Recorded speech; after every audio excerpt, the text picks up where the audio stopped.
आई साईं मुझा महबूब शेर गुलाम नबी शाह खां असांजे मानाए ते दोस्त ऐं बेहतरीन आवाज़ जे मालिक कंपेयर राजा ज्ञान सागर जो इंतखाब आहे। खूबसूरत लेखक अमर राय सिंह राजपूत जो ही सदा मलूक नज़म। अड़े सूंह एॾा ही अंगल छो करी थी, अड़े सूंह एॾा ही अंगल छो करी थी, न हेॾे ॾिसी थी न होॾे ॾिसी थी, पसी रूप पंहिंजो गगन ते घुमी थी, चगुन में सजाए चंबेलियूं हली थी, अखियुनि जे किनारे ते काजल हणी थी, बदन जे बहारुनि ते छिड़कियो पवी थी, वॾा ज़ुल्फ कारा हवा में उॾाए पिबुनि ते हली थी, परे खां लॻी थी, जितां बि लॻी थी ख़ुशबू वधे थी, कसम सां गुलनि जी भरी का लॻी थी, रुगो काम तुंहिंजे अखियुनि मां टिमे थो, बदन में समाए समुंड को हली थी, छातनि जे छोलनि में छुलकी पवी थी, जॾहिं लोड लाॾे ॿधी तूं लुॾी थी, तॾहिं सूंह तोखे संजे मां सॾींदे, असांजूं निगाहूं निमाणियूं चवनि थियूं, खपे दीद तुंहिंजी दुलारी असांखे, थियो ख़ुशि प्यारनि अदाउनि खे परखे, पिनी तुंहिंजे अछो ते हुस्न खे ॾिसण लाइ, हिते जूं हठीला हवाऊं चवनि थियूं, हली आ तूं हेॾे वफ़ाऊं सॾनि थियूं, हली आ तूं हेॾे वफ़ाऊं सॾनि थियूं, करे अर्ज़ तोखे सदाऊं चवनि थियूं, मिठी मुंहं माया अजाया करी थी, असांजे अखियुनि खे न परखी सघी थी, उॾारे तूं आंचल अदाऊं करी थी, लबनि खे लिकाए उञारो रखी थी,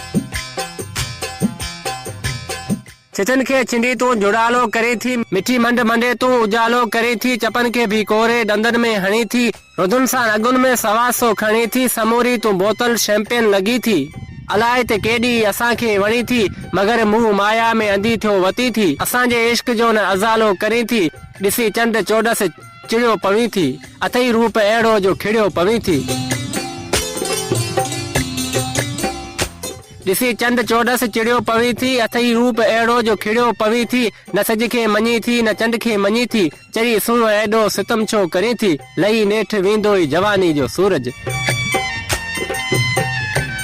लही नेठ वेंदो ही जवानी जो सूरज, विसरी ही समूरा वॻा वेस वेंदा, उमर जी इनई हंध अछा केस थींदा, मरोड़ी मुकी सां टिकनि जा ही तजला, हवा ते ॾींहं जीअं विसामी से वेंदा, अथई नाज़ जिन ते उहे नेण कजला, न रहंदा रगुनि में मिजाज़नि जा बगला, लॾी सूंह सारी लिंगुनि मां ही वेंदी, लॾी सूंह सारी लिंगुनि मां ही वेंदी, ॾिसी हॾ हीना ही हवाऊं खिलंदियूं, नज़र नूर नाज़िक रुसी नेठ वेंदो, ॾिसी कोन सघंदे ही निर्मल निज़ारा, पसी कोन संगदे ही कटियूं चंड तारा, हली कोन संगदे हाउन जियां तूं, ॿुधी कोन संगदे के कोयल जूं कुंकू, ॿुधी कोन सघंदे के कोयल जूं कुंकू, रुठा रंग सारा जॾहिं रूप तोखां,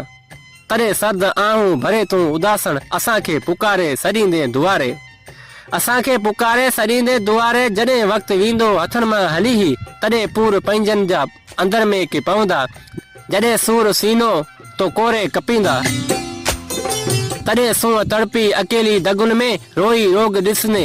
पंहिंजे बदन में, ॾिसी हाल हीना तॾहिं सूंह तुंहिंजा, खिली तो ते खिलंदा ज़माननि जा साथी, सही कोन सघंदे गुलाबनि जा साथी, हा सही कोन सघंदे गुलाबनि जा साथी।